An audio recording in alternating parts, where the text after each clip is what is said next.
ये school time से कभी भी इंडिपेंडेंस डे के स्पीच में या कभी भी ये वर्ड बहुत आता था, अंतःकरण शुद्ध करे, अंतःकरण शुद्ध करे।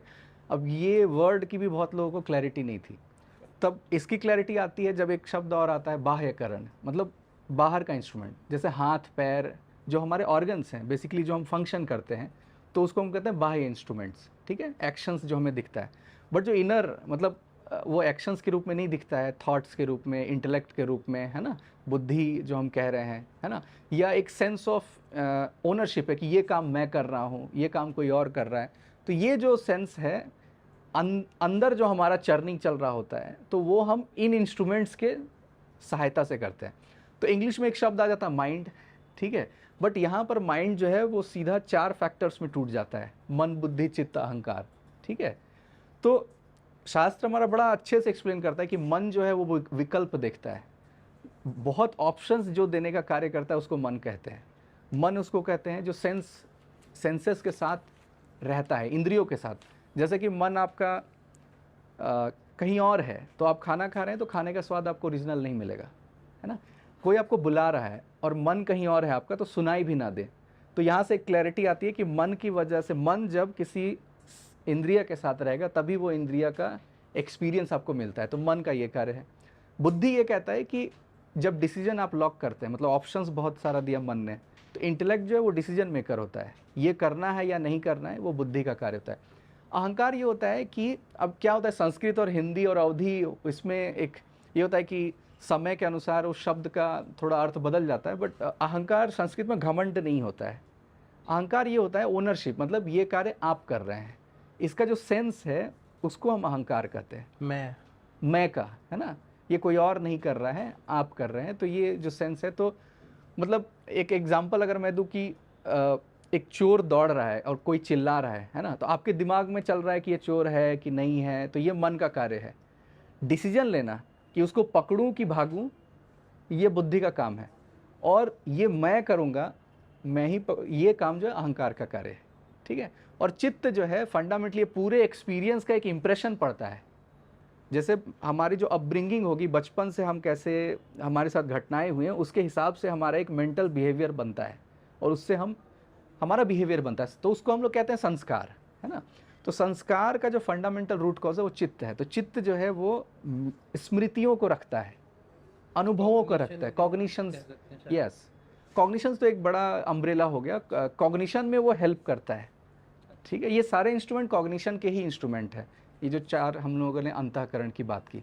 और इसमें देखिए कि आत्मा शब्द नहीं आया, है ना, उसके अलावा ये है। तो ये फिर हमें आत्मा की तरफ, मतलब इन चारों कंपोनेंट्स का हमें समझ होनी चाहिए, उसके बाद ही हम आत्मा की तरफ, आत्मा की समझ की तरफ अग्रसर हो सकते हैं, जैसा कि मैं समझ पाया। उसमें तो मैंने ये किस तरह पुस्तक से में होता मैंने है? कथा उपनिषद का जो उदाहरण दिया, या भगवत गीता में वो रथ का जो उदाहरण है, तो उसमें है कि जो घोड़े हैं वो इंद्रिय है ना, जो सारथी है वो बुद्धि है, और जो रथ में बैठा है वही आत्मन है, जो पैसेंजर है बैठा हुआ है। अब देखिए कि सारथी को आप मैप दे देंगे तो रथ कहीं जाएगा नहीं। तो हम क्या बोलते हैं, घोड़े की ट्रेनिंग होनी चाहिए, इंद्रियों को सही प्रयोग करने का आपके पास अनुशासन होना चाहिए। लेकिन यहाँ पर जो लगाम होता है उसको हम कहते हैं मन। तो बुद्धि और सेंस ऑर्गन के बीच में जो है कनेक्टिंग फैक्टर वो है मन।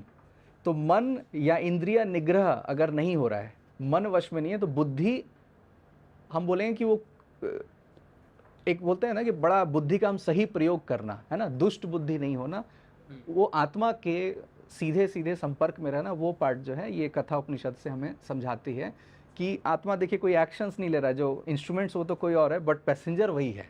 तो संस्कृत में कोई भी जो शब्द है उसका एक रूट वर्ड होता है, और संस्कृत के किसी भी शब्द का अर्थ निकालना है तो एक तो 3 फैक्टर होता है, आदि दैविक, आदि भौतिक, आध्यात्मिक, या फिर कॉन्टेक्स्ट देखना होता है। फिजिक्स में जब गुणों का प्रयोग होगा, जो वैशेषिक दर्शन है ऋषि कणाद का, तो वहाँ पर क्वालिटीज़ ही है।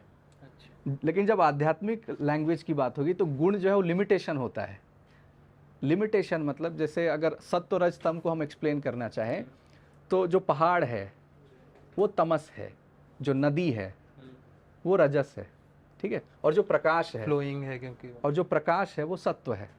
तो जो लाइट है वो सत्व है, मूवमेंट है वो रजोगुण है, और स्थिरता जो है वो तमोगुण है। तो एक व्यक्ति में अगर तमोगुण नहीं होगा तो उसको नींद भी नहीं आएगी, ठीक है, वो उसका शरीर स्थिर नहीं हो पाएगा। तो फंडामेंटली जिसकी अधिकता होती है वो हम बोलते हैं कि वो गुण प्रधान हो गया, लेकिन ऐसा नहीं है कि तीनों मिसिंग होती है, ठीक है। तो निर्गुण शब्द का ये मतलब है कि जो इससे बियॉन्ड है। निर जो शब्द है ना, है ना, संस्कृत में ज़्यादातर अ का प्रयोग होता है नेगेटिव सेंस में, है ना, उपयोग, दुरुपयोग इस प्रकार से, या अनुपयोग। और निर शब्द जो है वो उस शब्द को थोड़ा एक बिगर कैनवस में देखना होगा कि वो बियॉन्ड की बात करता है, मतलब वो बियॉन्ड इन तीनों गुणों के है, उसको हम निर्गुण कह रहे हैं। और ये जो 3 गुण है ये शक्ति का गुण होता है, ठीक है। इसका जब इक्विलिब्रियम होता है तो उसको हम कहते हैं प्रकृति। अब फिर से वही बात है, संस्कृत में प्रकृति नेचर नहीं होता है, प्र प्लस कृति, बिफोर क्रिएशन। तो जब ब्रह्मांड का क्रिएशन नहीं होता है, जब इक्विलिब्रियम फेज में होता है, तो सत्व रज तम जो है वो इक्विलिब्रियम में रहता है, वही शक्ति है, वही मैनिफेस्ट होती है। तो हम कहते हैं कि सृष्टि का निर्माण हो रहा है। तो इनसे भी जो परे है वो ब्रह्मांड है या शिव है।